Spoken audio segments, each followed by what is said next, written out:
ತುಂಬಿದ ಕೆರೆ ಮ್ಯಾಲೆ ತೂಬೆತ್ತೋ ಇವನ್ಯಾರೆ ಗೌರಮ್ಮ ಹಡೆದ ಮಗಜಾಡ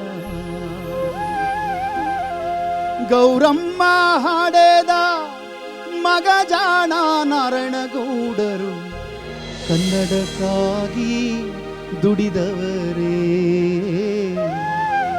ಕನ್ನಡಿಗರ ಪ್ರೀತಿ ಗಳಿಸ್ಯಾರೆ.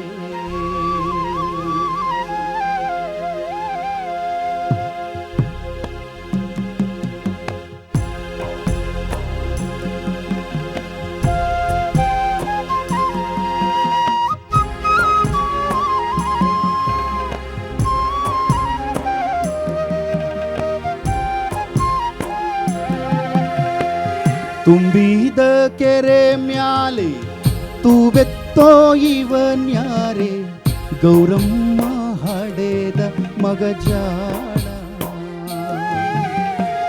ಗೌರಮ್ಮ ಹಡೆದ ಮಗಜಾಣ ನಾರಾಯಣಗೌಡರು ಕನ್ನಡಕ್ಕಾಗಿ ದುಡಿದವರೇ ಕನ್ನಡಿಗರ ಪ್ರೀತಿ ಗಳಿಸ್ಯಾರೆ.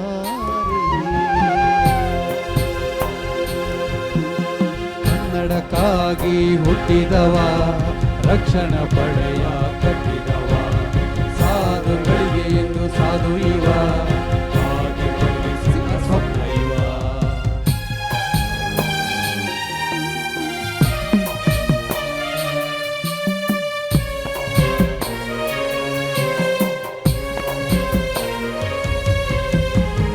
ಅನಂತಯ್ಯ ಗೌರಮ್ಮರ ಮುತ್ತಿನ ಮಗನಾಗಿ ಮಾಲೇಕಲ್ ತಿರುಪತಿಲಿ ಜನಿಸಿದರೋ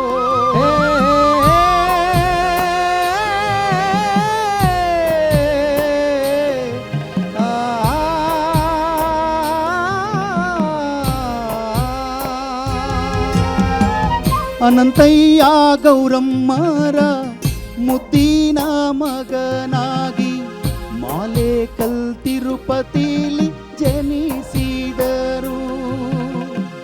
ಹುಟ್ಟು ಹೋರಾಟದ ಗುಣವುಳ್ಳ ಗೌಡರು ಹುಟ್ಟೂರ ಬಿಟ್ಟು ಹೊರಟಾರು ಹೋರಾಟದ ಹಾದಿ ಹಿಡಿದಾರು. ತುಂಬಿದ ಕೆರೆ ಮ್ಯಾಲೆ ತೂಬೆತ್ತೋ ಇವನ್ಯಾರೆ ಗೌರಮ್ಮ ಹಡೆದ ಮಗಜಾಣ ಗೌರಮ್ಮ ಹಡೆದ ಮಗಜಾಣ ನಾರಾಯಣಗೌಡರು ಕನ್ನಡಕ್ಕಾಗಿ ದುಡಿದವರೇ ಕನ್ನಡಿಗರ ಪ್ರೀತಿ ಗಳಿಸ್ಯಾರೆ.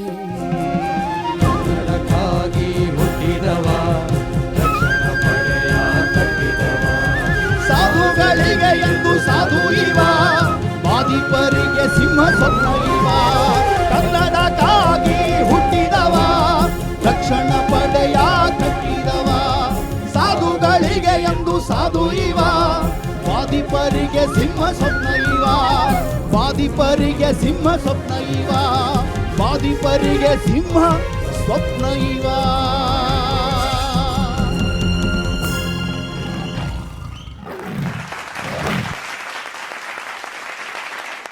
ನಾನು ಯಾವತ್ತೂ ಯಾವ ವ್ಯಕ್ತಿಯನ್ನು ಕುರಿತು ಸಾಹಿತ್ಯ ರಚನೆ ಮಾಡಿಲ್ಲ, ಪದಗಳನ್ನು ಕಟ್ಟಲಿಲ್ಲ. ದ ಫಸ್ಟ್ ಟೈಮ್ ನಾರಾಯಣಗೌಡರ ಬಗ್ಗೆ ಬರಿಬೇಕು ಅನಿಸ್ತು. ಯಾಕೆ ಅಂತಂದರೆ ಒಬ್ಬ ಮನುಷ್ಯನನ್ನು ಹತ್ತಿರದಿಂದ ನೋಡಬೇಕು, ಬೆಟ್ಟವನ್ನು ದೂರದಿಂದನೇ ನೋಡಬೇಕು. ಹೌದಲ್ಲ?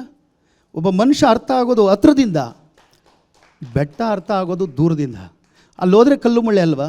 ಇದು ಉಲ್ಟಾ ತಿಳ್ಕೊಬೇಕು ನಾವು ಅಲ್ವಾ? ಅವರ ಹತ್ತಿರ ನಾನು ಹೋದಾಗ ಅವ್ರನ್ನ ಕೆದಕ್ತಾ ಇದ್ದರೆ ಎಂಥ ಅದ್ಭುತವಾದಂಥ ವ್ಯಕ್ತಿತ್ವ ಅಲ್ವಾ? ಅವ್ರಿಗೆ ಶರಣು ಶರಣಾರ್ಥಿ.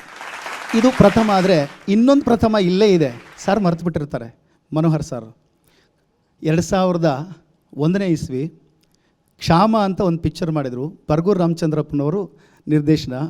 ನಾನು ಕಾಲೇಜಲ್ಲಿ ಹಾಡಿದ್ದು ನೋಡಿ ಮನೋಹರ್ ಸರ್ ಬಾ ನೀನು ಹಾಡಿಸಿನ ಅಂತ ಹೇಳಿ ABCD ಗೊತ್ತಿಲ್ಲ ನನಗೆ. ಸ್ಟುಡಿಯೋ ಒಳಗಡೆ ಹೋದರೆ ಏನೂ ಎಲ್ಲ ಗಡ ನಡ್ತಾ ಇದ್ದೀನಿ.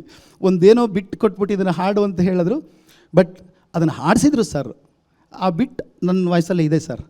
ಫಸ್ಟ್ ಟೈಮು ನನ್ನ ಆ ಧ್ವನಿ ನಿಮ್ಮ ಇದರಲ್ಲೇ ಇದೆ ಸರ್. ಅಲ್ಲಿವರೆಗೂ ನಾನು ಒಂದು ತಮಟೆ ಇಟ್ಕೊಂಡು ಊರಲ್ಲೇ ಹಾಡ್ಕೊಂಡು ಇದ್ದವನು. ಆದಮೇಲೆ ನಾನು ಸಿನಿಮಾ ರಂಗಕ್ಕೆ ಎಲ್ಲದರಲ್ಲೂ ಬಂದು ಅಲ್ಲಿ ಒಂದಿಷ್ಟು ಏನಾದರೂ ಹೆಜ್ಜೆ ಇಟ್ಟು ಮಾಡಲಿಕ್ಕೆ ನೀವು ಕಾರಣಕರ್ತರಾಗಿದ್ದೀರಿ. ಫಸ್ಟ್ ಟೈಮ್ ನಿಮಗೂ ಕೂಡ ಧನ್ಯವಾದಗಳು ಸರ್. ಇನ್ನು ದೂರದರ್ಶನಕ್ಕೆ ನಾನು ಆಭಾರಿ. ಇದು ನನಗೆ ತವರು ಮನೆ, ತಾಯಿಯ ಪ್ರೀತಿಯನ್ನು ಕೊಟ್ಟಿದೆ. ಅದರಿಂದ ಎಲ್ಲ ಸಿಬ್ಬಂದಿ ವರ್ಗದವರಿಗೆ, ಆರತಿ ಮೇಡಮ್ ಅವ್ರಿಗೆ ಎಲ್ರಿಗೂ ನಾನು ಅನಂತ ಧನ್ಯವಾದಗಳನ್ನು ಹೇಳ್ತೀನಿ. ಅರ್ಚನಾ ಮೇಡಮ್ರವ್ರಿಗೆ ನಾನು ಯಾವಾಗಲೂ ಋಣಿ. ಎಷ್ಟು ಅದ್ಭುತವಾದಂಥ ವ್ಯಕ್ತಿತ್ವ ಅವ್ರದ್ದು ಅಂದರೆ, ಅದೇ ಹೇಳಿದ್ನಲ್ಲ, ದೂರದಿಂದ ಯಾವ ವ್ಯಕ್ತಿನೂ ಅರ್ಥ ಆಗಲ್ಲ, ಹತ್ರಕ್ಕೆ ಹೋದ್ಮೇಲೆ ಏನೇನೋ ಇದೆ ಅವರ ಹತ್ರ ವಿಷಯಗಳು. ನಾರಾಯಣ ಸ್ವಾಮಿಯವರಂತೂ ಬಿಡಿ, ನೀವು ಸರ್ ಒಂದು ಚೂರು ಕಲ್ಮಶ ಇಲ್ದಿರೋ ವ್ಯಕ್ತಿ ಸರ್ ನೀವು. ನಿಮ್ಗೆ ಒಳ್ಳೆಯದಾಗಲಿ ಸರ್, ಎಲ್ರಿಗೂ ಒಳ್ಳೆಯದಾಗಲಿ. ಅವಕಾಶ ಮಾಡಿಕೊಟ್ಟಿದ್ದಕ್ಕೆ ತಮಗೂ ಕೂಡ ಧನ್ಯವಾದಗಳು. ನಮಸ್ಕಾರ.